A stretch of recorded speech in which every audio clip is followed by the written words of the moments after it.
Sveiki, gyvi futbolas LT žiūrovai, jūsų dėmesio į video interviu su Lietuvos nacionalinės rinktinės vyriausiuoju treneriu Edgaru Jankausku. Ir šis interviu yra iš jūsų pačių sudarytų klausimų, bet pirmą klausimą aš užduosiu pats ne iš to sąrašo, kurį čia turiu. Kai panašų dalyką darėme prieš 5 maždaug metus, atsimenu Edgarai, po visko minėjot, kad o klausimų apie knygas nebus. Čia klausimų apie knygas irgi nėra, tada aš nuo savęs paklausiu, kokia buvo paskutinė perskaityta knyga. Aš pasakysiu, kokia yra paskutinė skaitoma knyga. Ir paskutinė skaitoma knyga yra Džono Irvingo Sidro namų taisyklės. Lietuvių kalba? Taip, lietuvių kalba. Toliau pereisiu prie klausimo žmogaus, kurį veikiausiai jūs pažįstat ir kuris veikiausiai jūs pažįstat. Iš tono ir intonacijos suprantu, Arvydas Novikovas klausė, how much is the fish? Na, žinau, kad Dorada 9,99 € buvo Rimi paskutinį kartą, kai aš mačiau. Jis tą mėgsta? Na, žinau, kad čia klausimas turbūt yra toj slengo formai. Aišku, reikėtų pasarėdą tiksliau pasitikslinti, ką jisai iš tikrųjų norėjo išgirsti ir ką jo manimu. Bet geras klausimas. Na, tikrai, kad atspindi tikrai Arvydo, kaip sakoma, Arvydo intelektą. Ar mokykloje buvo dvejetukininkas? Čia klausė Egidijus Tiškevičius. Ne, aš nebuvau dvejetukininkas. Nebuvau labai toks pirmūnas, nors kaip auklėtoja sakė ir mama man dažnai kartoja, kad mokytoja sakydavo, kad jeigu aš labai norėčiau, tai aš tikrai galėjau žymiai geriau mokytis. Nenorėjot? Aš norėjau, aišku, aš mokiausi tiek, galbūt kiek reikėjo, kad gautum ten tą minimaliai teigiamą pažymį. Jautriai reaguodavot, kai būdavo dvejetai arba dvejetas? Na, ne, labai jautriai nereaguodavau, nes neslėpsiu, kad tuo metu man buvo futbolas daug svarbesnis dalykas. Aišku, mokslai be abejo yra labai svarbu ir galbūt, jeigu būtų galimybė atsukti laiką atgal, tikrai būčiau daugiau įdėjęs pastangų. Ne vienas klausimas yra apie tai, kad galėtumėt sugrįžti ir sužaisti dar 10 ar 15 minučių. Ir čia Rasa Stalinionienė klausė, ar įtemptomis rungtynių akimirkomis, stebėdamas auklėtinių žaidimą, nepajudintate vidinio impulso šokti į bucus ir vėl bėgti į aikštę kaip senais laikais? Tas noras visada yra šokti ir bėgti į aikštę, bet per tas įtemptas rungtynių minutės, akimirkas, mane aplanko kitokie jausmai, tai yra kitokios mintis, tai yra ką reikia daryti, galbūt yra kažkoks būdas perduoti patarimą, informaciją ar nuraminti žaidėjus, jeigu matai, kad jiem nesiseka ar jie praranda pasitikėjimą savo jėgom. Tai manau, šiuo metu tai yra žymiai svarbiau negu tai, kas dedasi ten mano vidiniuose jausmuose, kai aš vis dar norėčiau žaisti, ar ne, mes, aišku, kada esi šalia aikštės ir tais sunkiais rungtynių momentais, o jie dažniausiai trunka 90 minučių man, tai... Sunkus momentai. Na, taip, tai, kad galbūt iš šono atrodo, kad ten stovint, tu nepavargsi, bet aš po rungtynių dažnai jaučiuosi žymiai daugiau pavargęs, negu pats būčiau sužaidęs 90 minučių. Prakaito nemažiau išbėga? Na, galbūt mažiau, bet tas prakaitas yra kitoks, toks visiškai kitoks. Man labiau patinka prakaituoti nuo fizinio darbo, ne nuo kažkokio įtampos, minčių, streso. Jeigu gerai pasiruoštumėt, kiek per sezoną dar A lygoje muštumėt į vartą? Čia sunkus klausimas, nežinau, vieną gal įmušiu. Gerai, kokią Lietuvos futbolo rinktinę matot po 5 metų, po 10 metų, po N metų, nes tų tokių klausimų irgi buvo tikrai ne vienas ir ne du, kurie uždavė. Kiekvienais metais norisi matyti rinktinę geresnę, negu buvo prieš tai metais. Na ir po 5 metų norėtųsi, kad šitą rinktinę būtų 5 kartus stipresnė, negu yra dabar, o po 10 kartų stipresnė. Visada norisi matyti progresą. kiek mes tam turim taip mąstyti teisės ar galimybių ar įdirbio, čia jau tik tai laikas parodys, bet aišku, kad šiaip nieko nedarant tikrai niekas negerės. Kad tas laikas bėga ar 5 ar 15 metų ir jisai prabėgs. Ar 500, niekas nesikeis, jeigu mes nedarysim. Ir mes turim daryti daug ir teisingai netgi daryti, nes visi aplinkui tą daro, visi kažką daro. Mačiau vieną klausimą iš paskutinių užduotų. Kuris geresnis treneris, Jose Mourinho ar Sergejus Bakanas? Sergejus Bakanas buvo pirmasis Edgaro treneris. Abu treneriai yra geri. Gerai, Ernas Čekanavičius, kaip vertinate savo atliktą darbą, ar nepritrūks motyvacijos po nedidelės nesėkmės ar panašaus dalyko? Dar labai anksti vertinti darbą. O dėl motyvacijos aš tikrai manau, kad jos man nepritrūks ir tikiuosi, kad jos nepritrūks ir žaidėjams. Kiek aš galėsiu, aš jiems tą motyvaciją perduosiu, uždėksiu. Ir aš tikiuosi, kad jie tai išgirs, tai matys, nes iki šiol per šitas 5 rungtynes tikrai jautis, kad žaidėjai nori, kad jie atiduoda viską ir kad tie žodžiai, kuriuos mes jiems sakom, jie tikrai yra išgirsti ir galimybių ribose įgyvendinti. Ar niekad negalvojat komandą pasikvies psichologo? Nes kiek žinau, Rio žaidynėse Lietuva kaip ir turėjo tokį psichologą, bet daugeliu jis buvo nereikalingas. Ar jis, ar jį negaliu pasakyti? Na, aš nežinau, psichologas, aš manau, daugelį žaidėjų gąsdina pats tas žodis, pati ta profesijos, tas pavadinimas profesijos psichologas. Kartais psichologas gali būti tavo mama, tėvas, draugas, treneris. Ir be abejo, kad jeigu jau žaidėjas atsidūrė tokioje situacijoje, kada jisai jaučiasi nestabiliai, jam sunku, galbūt prarastas pasitikėjimas, jeigu jau nesugeba artimiausi žmonės jam padėti, kodėlgi ir ne, aš manau, kad ne veltui šita profesija egzistuoja.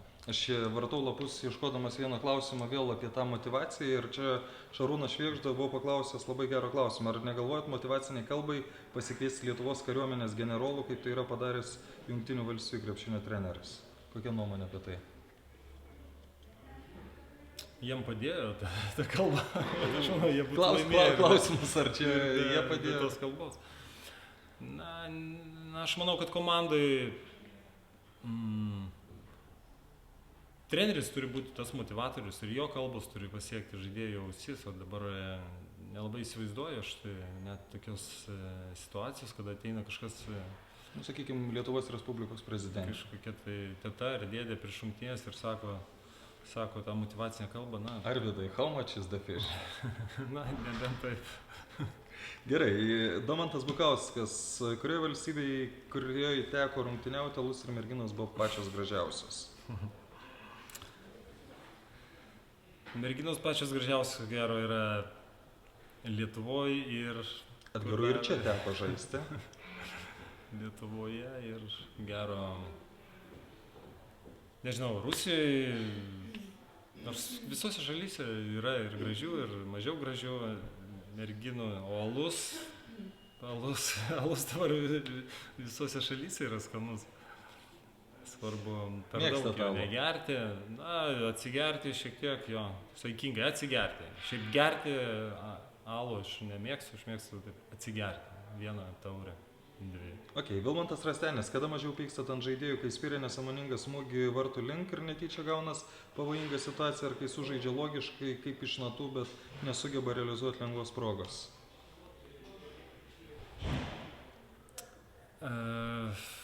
Man svarbiausia, kad žaidėjas turėtų mintį, kad jisai žinotų, ką jisai darys sekančiam epizodė. Ir jeigu jisai nusprendė smūgiuoti, bet įvartis nepavyko, čia yra normali žaidybinė situacija, ne visi įvarčiai lekia, tai yra ne visi smūgiai lekia ten, kur tu nori, o jeigu jau gražiai įžaista kažkokia tai kelių ėjimų kombinacija ir jinai nebuvo realizuota, reiškia, trūko labai mažai, reiškia, trūko tik tai paskutinio įėjimo, bet už tą visą mintį, už tą įdirbį aš tikrai pasidžiaugsiu kartu su žaidėjais ir tikrai juos skatinsiu, kad ir toliau jie taip darytų. O kaip tos situacijos, kai yra sakoma, geras perdavimas neprapuola? Na, būna tokių situacijų, kad ir neprapuola, būna, kad ir prapuola. Labai svarbu, kas seka po to gero perdavimo. Jeigu tenai nėra ne vieno žmogaus, tas geras perdavimas liko gerų perdavimų, bet galutinis rezultatas yra irgi labai svarbu. Yra tekę eiti su Jose Mourinho lažybo? Lažybų, ne, kiek aš atsimenu, ne. O su kažkuo kitu iš to, sakykime, žinomo pasaulio, kad... Na, gal ir būdavo ten kažkokių tai kasdienių situacijų, kad... Iš ko paprastai lažindavotės? Iš pinigų, iš to, kaip Valinskas mėgsta, ar iš dar kažko? Nežinau, iš ko Valinskas. Pavyzdžiui, apsirengti amerikietišką, moterišką aprangą. Taip greitai aš nesugalvosiu kažkokių tai įsimintinų įvykių. Be abejo, kad turėjo būti kažkokių situacijų, kad ten spėjimas rezultatas, ar bandoma nuspėti, kuri komanda išeis į sekantį etapą. Iš vakarienių dažniausiai. Tarp kitko, tas pats Novikovas man yra keletą vakarienių pralošęs. Ir neskaitęs kažkodėl. Atsimins prieš rungtynes su Slovėnija. Kokios priežastys skatina Lietuvos futbolo regresą? Nežinau, ar čia rimtai ar nerimtai atsakyti. Galbūt teisingiau yra įvardinti priežastis tokias visiems žmonėms plika akim matomas, kurios neskatina progreso. Tai yra vėl tas pats stadiono klausimas, to pačio čempionato pateikimo spaudoje, televizijoje. Šitie dalykai turi didelę įtaką. Bet nuo ko reiktų pradėti tą daryti? Tačiau rimtai. Na be abejo, pradėti reikia nuo sąlygų vaikams, nuo sąlygų meistrams, nuo jų darbo įvertinimo spaudoj, televizijoje. Šitie dalykai, jie skatina tą vidinę motyvaciją, kad žaidėjai tobulėti, matyti, kad yra ateitis, yra šviesi ateitis. Net tie tokie žymesni čempionatai, galbūt nekalbu neimu tų stipriausių Ispanijos. Škotija turėtų. Pavyzdžiui, Škotijos tenai tas žaidimo lygis nėra jau toks super aukštas, bet jo pateikimas, aprašymas kiekvienų rungtynių. Aišku, pilni stadionai. Stadionai, apžvalga per televiziją, jie skatina žaidėją, jie neleidžia jam atsipalaiduoti, nes jis žino, jeigu jisai blogai sužais, kitą dieną visas miestas ir net visa šalis skaitys tą rungtynio aprašymą ir ne vienas nenori matyti ten savo blogo pažymį. Sutikime, kad tai yra tokia lyg užsukta grandinė. Dabar, sakykime, net į televiziją pradėtų rodyti, bent jau kažkiek laiko tie dalykai nebūtų žiūrimi. Taip? Ir aišku, kad televizija tada pradės neberodyti. Na, sunku pasakyti, kaip priversti žiūrovą žiūrėti rungtynės ar mylėti ten kažkokį tai savo miesto klubą. Čia turbūt jau istoriškai, kultūriškai, kaip, pavyzdžiui, tokioje Anglijoje, kur ten ir Portugalijoje, Ispanijoje, kur vaikai gimsta, jau juos padaro klubo abonentais ir viskas eina iš kartų į kartą ir aišku, tą dalyką labai sunku pradėti nuo nulio. Bet svarbiausiai mes turėjom šiek tiek aukščiau negu nulį. Turėjom, aišku, kad turėjom ir tas ankstesnis čempionatas turbūt ir sąjungos laikų čempionatas, kada Žalgiris jame dalyvavo. Aišku, Aš pertrauksiu, nes atsiminiau klausimą, kuris jau buvo pateiktas. Ar tų laikų Žalgiris dabartinėmis sąlygomis būtų rimtas pretendentas į Europos ar pasaulio finalinį etapą ar ne? Čempionatą turiu minėti. Yra be galo sunku palyginti kartu, kurias skiria 20 metų ar 30 metų lygį, nes jie tada žaidė tam lygį, koksai buvo. Gerai, bet tuomet, jeigu būtų Lietuva laisva ir tie žaidėjai būtų atstovavę Lietuvai. Na, labai sunku tai pasakyti, bet aš mačiau įrašą iš, tai žinau, man atrodo, man tada buvo kokį 10 metų, tai Žalgiris žaidė su Göteborgu, su Austrija, Europos taurėse ir net to laiko lygio filmavimas leido matyti, kad ten yra greičiai, yra kova, yra įtampa, yra tokia chemija, energija, kuri tikrai užveda ir pilnos tribūnos. Ir net tas filmavimas nesugebėjo sugadinti to vaizdo. Tai dabar sunku pasakyti, kaip būtų, jeigu tą komandą perkeltume čia į Europos gerą stadioną su 20 kamerų. Aišku, tai atrodytų dar geriau.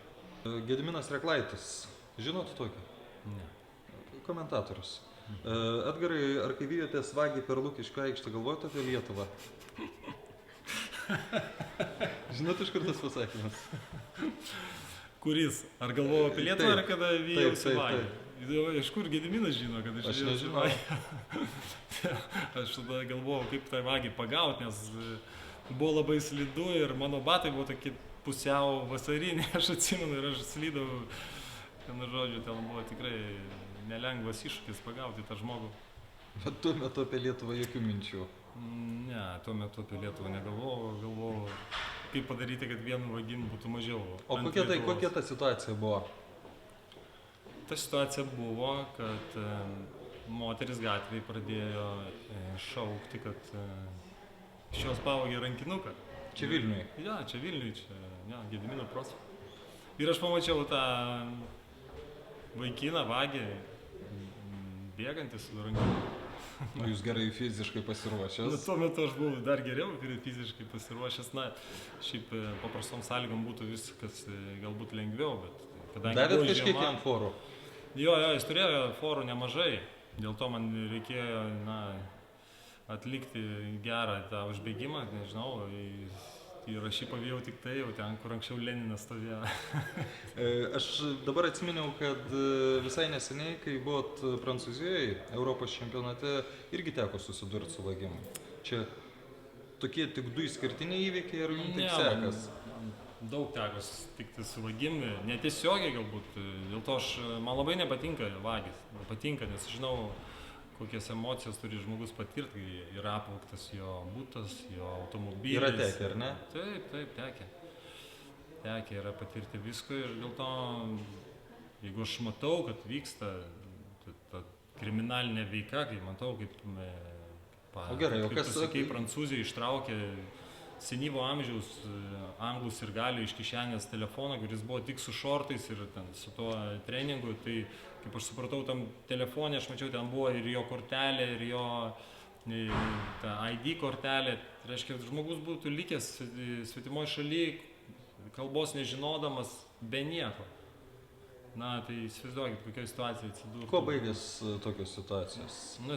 Šitą situaciją baigėsi tai kurioziškai, nes jisai grąžino telefoną ir net norėjo toliau važiuoti su mumis tam traukinį. Ir šalia stovėjo stewardai, tie, kurie jau turėtų reguliuoti tvarką. Ir aš jam net pasakiau, tai čia viskas, čia tik tiek.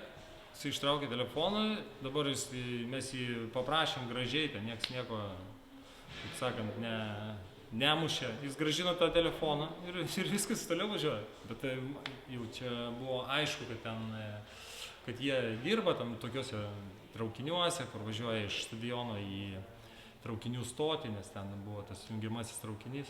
Jie tenai dirba, jie ten vagia telefonus, piniginės, viską, kas yra kišenės. Gerai, aš dar grįšiu prie to, kur Leninas. Geruoju jam baigės? Na, jam baigėsi, gyvas. Liko jisai gyvas, ten per daug nieko ten nebuvo, aišku, aš išmečiau tokio atsuktuvą. Jisai turbūt ar su juo turėjo gintis, ar atidarinėti mašinas, ar ką.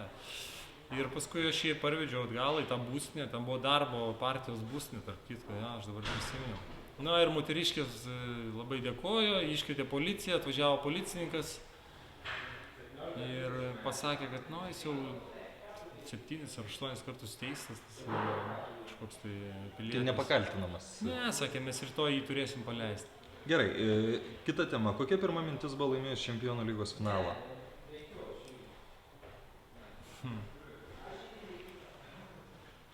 Na, sunku atsiminti, turbūt buvo džiaugsmas. Sunku rimtai atsiminti? Džiaugsmo banga.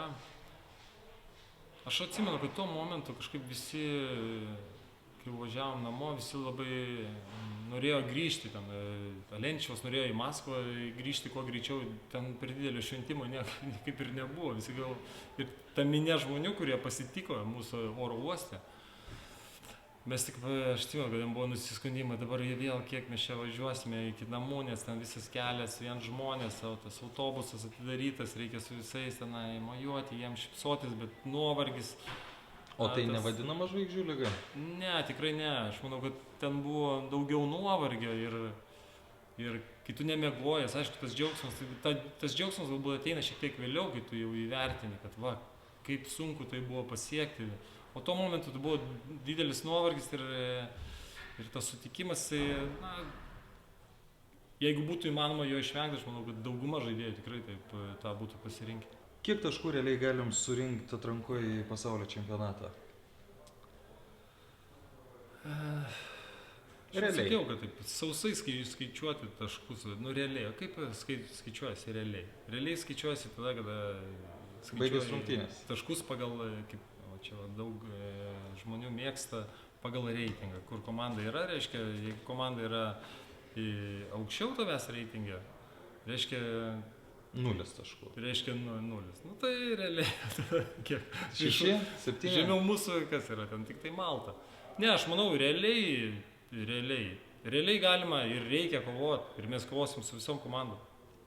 Realiai, su dabar Slovenija. Susikelti čia kažkokius tai nerealius lūkesčius ir šaukti, kad mes pasaulio galime iškovoti visus taškus, tada mūsų tie lūkesčiai prasilenks su realybė ir jie gali sukelti neigiamas emocijas žaidėjams, nes jie sakys, mums sakė, kad mes galim su visas rungtynės laimėti, bet mes jau vėliau nežaidėm.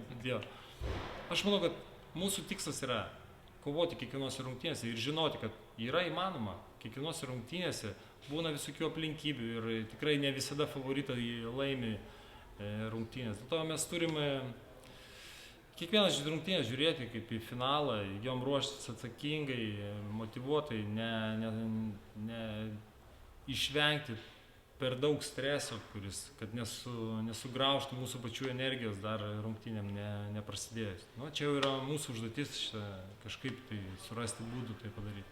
Ir visada žinojot, kad baigęs karjerą tapsi treneriu? Ne visada žinau. Kada atėjo tas toks, turbūt pirma mintis buvo, ar ne? Ar kažkas iš trenerių pasakė, kad gerai verta būtų... Kada viskas gerai, kada tu esi jaunas ir karjera tavo eina taip, kaip tu daugmaž norėtum. Bet kada jau į pabaigą eina ir tu pradedi suprasti, kad...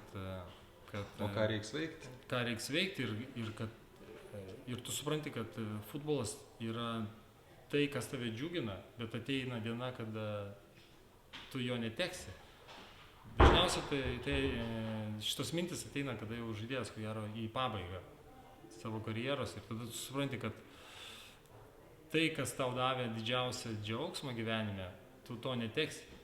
Kai tu esi jaunas, tu galvoji, aš čia gal pagyvensiu, aš noriu gyventi, baigsiu karjerą, aš čia pradėsiu gyventi ir čia viskas bus gerai, bet paskui tu matai, kad tau trūksta pagrindinio dalyko. Jeigu jau pasisekė tau gyvenime, tu gali viską ten savo leisti ir galbūt niekada nedirbti, bet tu supranti, kad pagrindinis dalykas, kuris tau nešė džiaugsmą, kad jo nėra. Tai matyt, tom minutėm aš supratau, kad aš norėčiau būti futbole, likti futbole. Ok, ko išmokot pas Pepą Guardiolą? Ir labai trumpai, kaip jūs ten atsidūrėte, dar priminkit. Atsidūriau aš ten labai paprastai, nes ten žaidžia mano geras draugas, Xavi Alonso, su juo mes kartu žaidėm 3 metus Ispanijoje ir aš su juo susirišau, jis sako, jo, atvažiuok, čia viskas, aš pakalbėjau, viskas gerai. Atvažiuok, nes ten šiaip papulti nėra lengva, ten tik viena treniruotė per savaitę yra atidaryta fanams, o šiaip visus yra uždaros. Aš ten buvau 4 dienas ir man leido būti šalia aikštės, ten stebėti, filmuoti, jeigu aš noriu, nebuvo jokių ten paslapčių. Mes šiek tiek persimetėm ir dalykas, kuris, ko gero, padarė man stipriausią įspūdį, kad šitam lygiai, kuris jau čia ko gero aukščiausias lygis yra, viskas daroma žymiai paprasčiau negu esu matęs komandų, kurios žaidžia antrose, trečiose lygiuose, kur atrodo, kad sudėtingiausi pratimai, ten iš 6-7 ėjimų kažkokios kombinacijos, kurios labai retai realiam futbole atsitinka per rungtynes. Tenai viskas labai paprasta. Viskas labai paprasta. Netgi apšilimas prieš rungtynes atrodė man, kad per daug paprasta. Bet matyti, tas žaidėjų meistriškumas jau leidžia tenai. Turbūt nebereikia jiem kažkokios papildomos išorinės motyvacijos, ten viskas yra iš vidaus ir jau jie yra pasiruošę ir paruošti ir turi tiek patirties, kad užtenka to paprastumo. Gerda Venskutė, treneri, kas yra pasyvi nuošalė, ar galit pažadėti, kad to nebus per rungtynes su Slovėnais? Pažadu, to nebus. Nebus pasyvės nuošalė. O kas tai yra? Pasyvi nuošalė, kas yra? Čia būtų... Per ilgai aiškinti. Per ilgai, Gerda. Gerai, kaip manot, ar Lukas Palvis taps pasaulinės klasės puolėju? Aš labai tikiuosi ir tikrai tikiu. Jis turi tam duomenis. Jis tikrai turi tam duomenis ir labai gaila, kad atsitiko taip, kaip atsitiko, tai jo nelemta trauma, bet aš manau, kad netgi jį nesustabdys jo ir jis tikrai sieks savo tikslo, jis jau tą vieną kartą įrodys ir antrą ir jis turi visas galimybės tapti labai gerų futbolininkų. Ar Lukas Palvis ir Edgaras Jankauskas jaunystėje turi panašumą ar ne? Aš manau, kad taip. Mes galbūt net panašaus kūno sudėjimo, kai aš buvau jaunas, irgi buvau toks kudutis, per anksti galbūt išstypęs. Taip, kad yra tų panašumų. Yra. Tik tai, kad Lukas yra kairiakojas, aš buvau dešiniakojas. Tokie panašumai. Ar tenka žaisti konsolę futbolą? Ne, niekada nežaidžiu. Jokių žaidimų? Futbolą niekada nežaidžiu. O kokius Candy Crush? Ne. Kažkadaise man patikdavo šaudymai. Ar žadat pakviesti kitą puolėją vietoj Matulevičiaus? Šiandien jau aišku, kad pakvietėt. Tai ir Matulevičius yra. Taip. Taip, kas čia dar? Iš kokių žinomesnių klubų buvo susidomėjimas su jumis kaip žaidėjų, bet neteko tiem klubam atstovauti? Na, jau čia reikėtų daugiau laiko. Vis tiek, sakykime, buvo kažkokių tokių elitinių klubų, kur nedaug trūko, kad... Na, buvo. Nelabai norėčiau šitą. Nors vieną. Nors vieną. Tottenhamas, Atletico Madrid, Evertonas. Girdit? Portsmouthas. Aš ten buvau net jau, jie buvo aukščiausiai lygai. Buvau net sutartį tokią preliminarią pasirašęs. Kievo Verona. Turėjau sutartį, bet paskui atsirado Porto, dėl to teko kažkaip tai ten per vargus nutraukti. O šiaip labai ilgai galvodavot prieš priimdamą sprendimą, kur keltis? Ar būdavot tas karštakošis, kad pasiūlo geras klubas, važiuoju? Na, be abejo, reikėdavo apmąstyti, ten yra daug detalių, daug klausimų prieš keičiant komandą ar keičiant šalį. Reikdavo pamastyti, aišku. Ne visada ten puolį yra pasiūlymas ir jau taip, jau tu važiuoji. Vladislav Marjanovič Kučevskiai rašo, kurių galų vis kviečiami į rinktinės amžinai perspektyvos. Nežinau, čia turėtų būti pavardės? Ne, nėra. Nėra, tai reiktų paklausti, ką jis turi. Nėra amžinai perspektyvaus nei vieno. Na, aš nežinau, ką reiškia būti amžinai perspektyvai. Toliau. Kokioje pozicijoje daugiausiai problemų atsiranda, kai žaidėjų yra po 2 ar daugiau tokio paties lygio? Yra tokia situacija dabar Lietuvos rinktiniai, kad 2 realiai panašaus lygio žaidėjai ir iki paskutinės minutės neaišku, kurį leisti į aikštę. Būna tokia situacija. Būna. Kokios pozicijos? Visose pozicijose. Dar labai norėtųsi, kad būtų visose pozicijose vienodo lygio žaidėjai. Tada ta problema taptų, tokia malonė problema, nes reiktų išrinkti vieną iš 2 gerų žaidėjų. Edgarai, kebabas ar marijampolietiška pica? Antro patiekalo nesu ragavęs, net nežinau, kokia jį turėtų būti. O kaip kebabai? Esu ragavęs kažkada, kažkur. Ten kopūstų prideda, man dėl to man nepatinka. Kokie jūsų sportinių batelių, kaip lietuviškai pasakyti? Išmira. Dydis. Nu, čia išmira parašyta, bet aš noriu lietuviškai. Išmira nelietuviškai? Ne. Nėra tokio žodžio? Ne. Aš galvojau, kad yra. 44. Tai nėra labai didelė. Nemaža. Ar norėt kada nors būti vartininko? Ne. Kodėl Manchester United laimės Premier lygą? O jie laimės? Nu, čia tai parašyta. Kodėl laimės? Taip. Nu, jei laimės, reiškia, jie bus stipriausi, todėl kad bus stipriausi. Originalu. Ar sunku dirbti su Lietuvos futbolo rinktinė? Būna bemiegių naktų, kitaip tariant. Ar sunku? Nu, aš žinau, ar sunku. Nu, man nėra sunku. Yra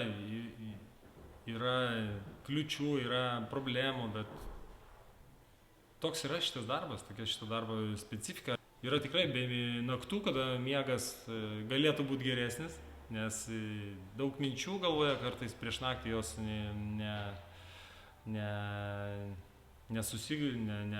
nesusigula ir, kaip sakant, paveikia tą pasąmonę ir tikrai, kad kartais blogai miegi, bet tai yra normalu. Šitas darbas surištas su įtampa, su stresu, tai čia reikia su to susitaikyti. Ir mieste, kuriame užaugote, tai yra Vilnius, vyravo futbolo dvasia, ar visgi labiau buvo mėgiamas krepšinis?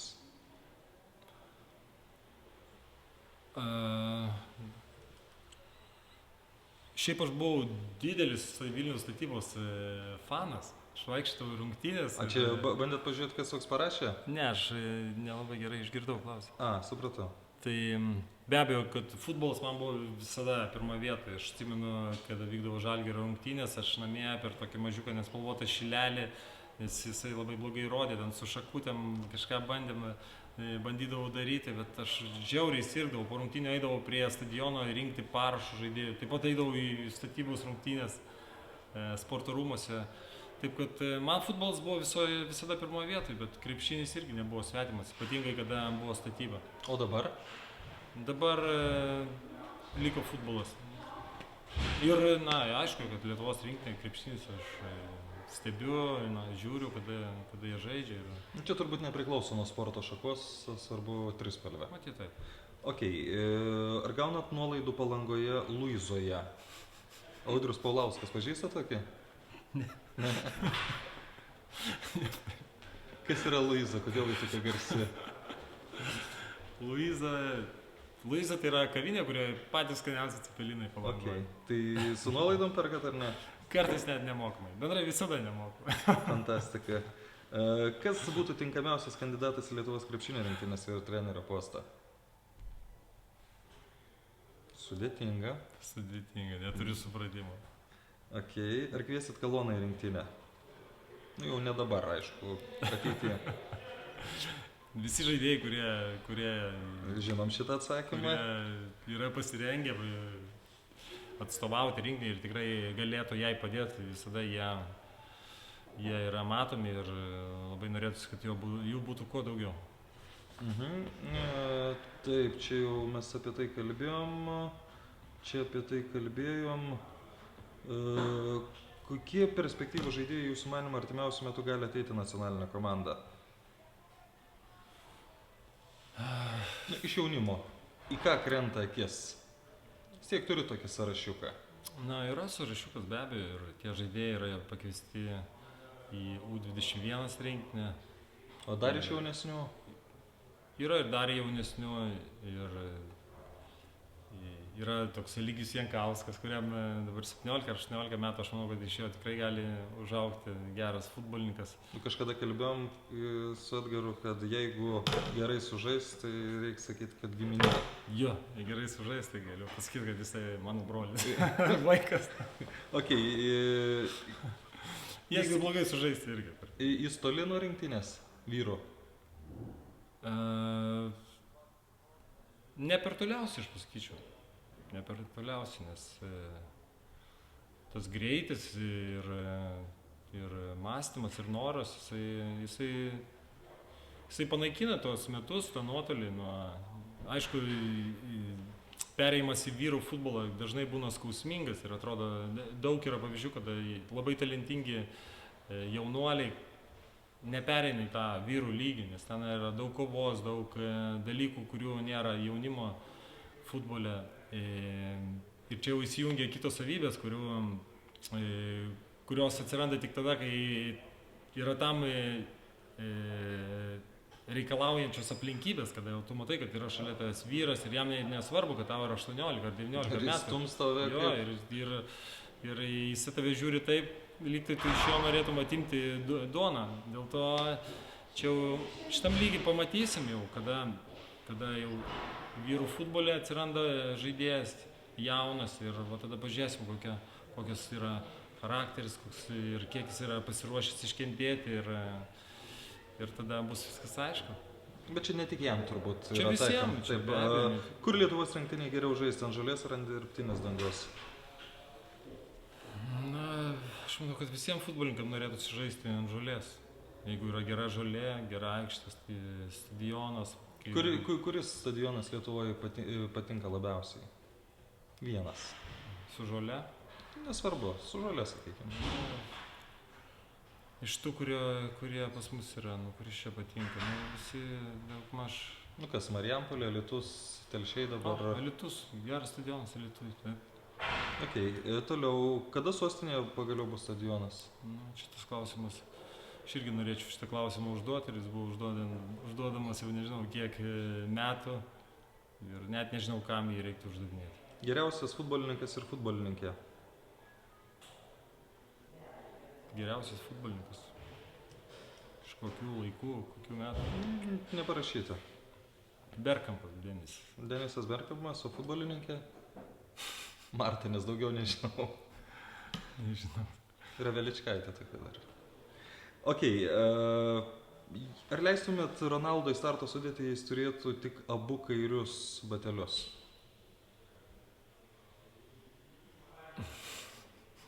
Ne. Kaip jis žaisti su dviem kairiai? Nežinau, toks klausimas. Ko neleidžia daryti futbolininkams prieš rungtynes? Na, šitas sąrašas, aš nežinau, ko neleidžia. Aš manau, kad futbolininkai... Išgert? Na, aš manau, jiem nereikia čia leisti ar neleisti ir taip negers. O tie, kurie jau, kaip tu sakei, jau norėtų gerti, išgertų vieną kartą. Paskutinis būtų kartas. Tai gera. Kurį Europos klubą norėtume treniruoti? Net nežinau, ką pasakyti, kol kas nėra tokių minčių. Kokių spragų dar atsiranda rinktinėje, kaip jos lopijamos? Ten kažkur turbūt buvo dar kitų klausimų. Dar. Gerai, kokios didžiausios spragos rinktinėje?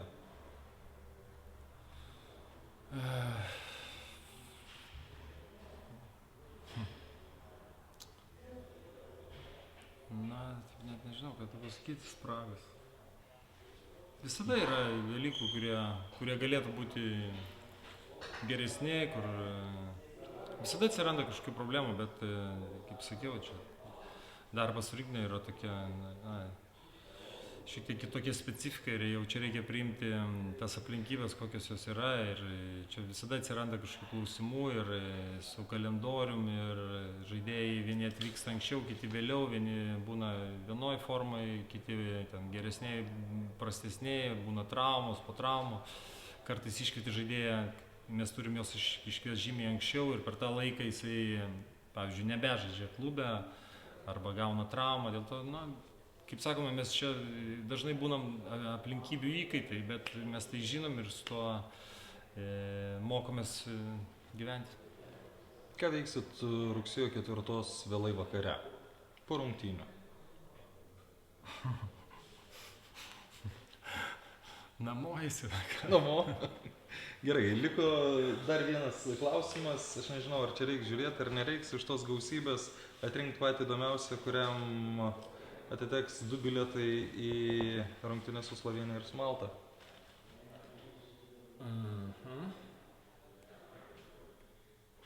Kuris čia buvo įdomiausias? Įdomiausias buvo apie knygas. Man visada patinka klausimai apie knygas. Netinka, nes aš jį uždaviau. Man 2 bilietai. Čia nebuvo to klausimo. Kokia? Nu, apie Bet knygas. Čia aš jį pats sugalvojau. Gerai, aš iš tų turiu išrinkti. Jo. Prašau. Na, lai...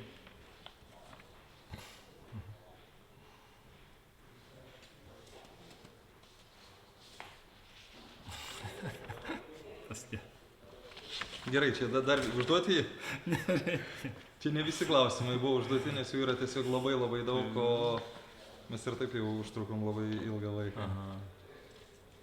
Na, lai būna geriausias klausimas. Dar čia yra? Arba tu išrink geriausią klausimą. Ne, aš nerinksiu. Dar čia yra 4 lapai. Gerai, aš tada galiu pasakyti pagal reakcijas, ką mačiau. Tai... Apie Luizą. Apie ką? Apie Luizą, tai galbūt. Buvo, o kas buvo apie Luizą? Ar turit nuolaidų Luizai? Ai, ar turit nuolaidų Luizai? Gerai, surasim, kas ten toks ir tam žmogui atiteks 2 bilietai. O, Audrius Paulauskas. Laiminga diena tau žmogau. Ačiū, gerai.